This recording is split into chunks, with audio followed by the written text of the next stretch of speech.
Bruno Le Roux, ministre de l'Intérieur, a expliqué que les chiffres de la délinquance étaient meilleurs aujourd'hui qu'au début du quinquennat. Alors, est-ce qu'on peut revenir déjà sur le mot délinquance? Qu'est-ce qu'il entend quand il parle de délinquance? Depuis un certain nombre d'années, les médias et les dirigeants politiques qui vivent maintenant ensemble de manière systématique ont décidé que le mot crime était anxiogène. Je rappelle que pour le droit pénal français, il y a 3 niveaux d'incrimination. La contravention, et celui qui commet une contravention est un contrevenant.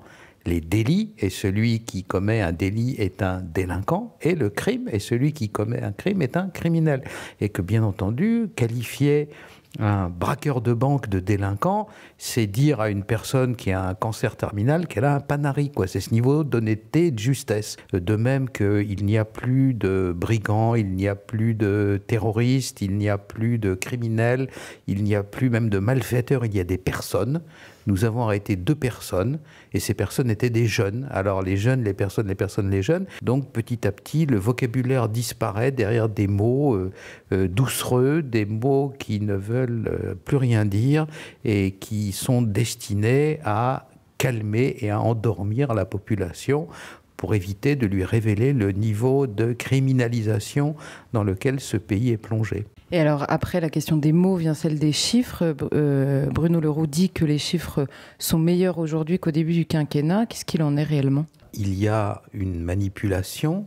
D'abord, j'observe une chose, c'est que la France ne vit pas sous cloche, que la France, elle vit entourée de pays de taille comparable et avec une population en gros comparable. Et comparons pour ce qui pourrit le plus systématiquement la vie de la population, c'est-à-dire les agressions armées, les vols avec violence, et alors, encore pire, le vol à main armée, où on a une arme à feu et on braque une épicerie, on braque une pharmacie, etc.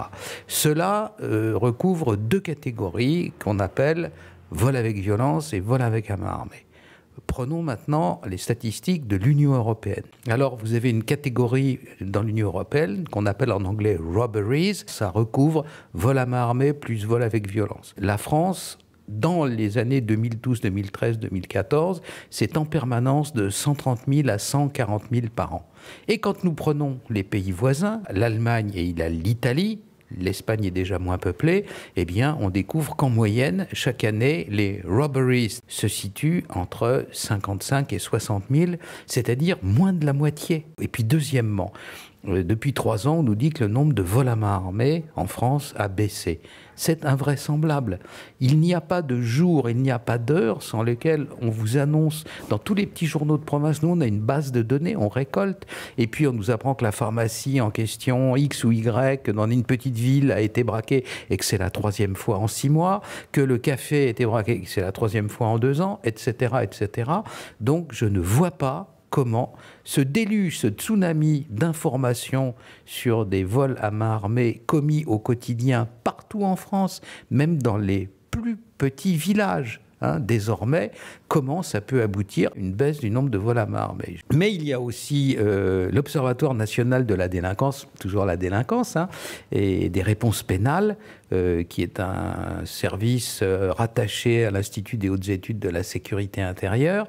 Et donc, lui, il dit qu'il y a manipulation, maquillage, et qu'il n'est pas du tout content de la manière dont le chiffrage se fait, et surtout que c'est le ministère de l'Intérieur qui se juge lui-même. Alors vous voyez l'honnêteté. Il semble que sur le terrain, à la base, là, dans les petites villes et dans les petits villages, le résultat soit très nettement différent.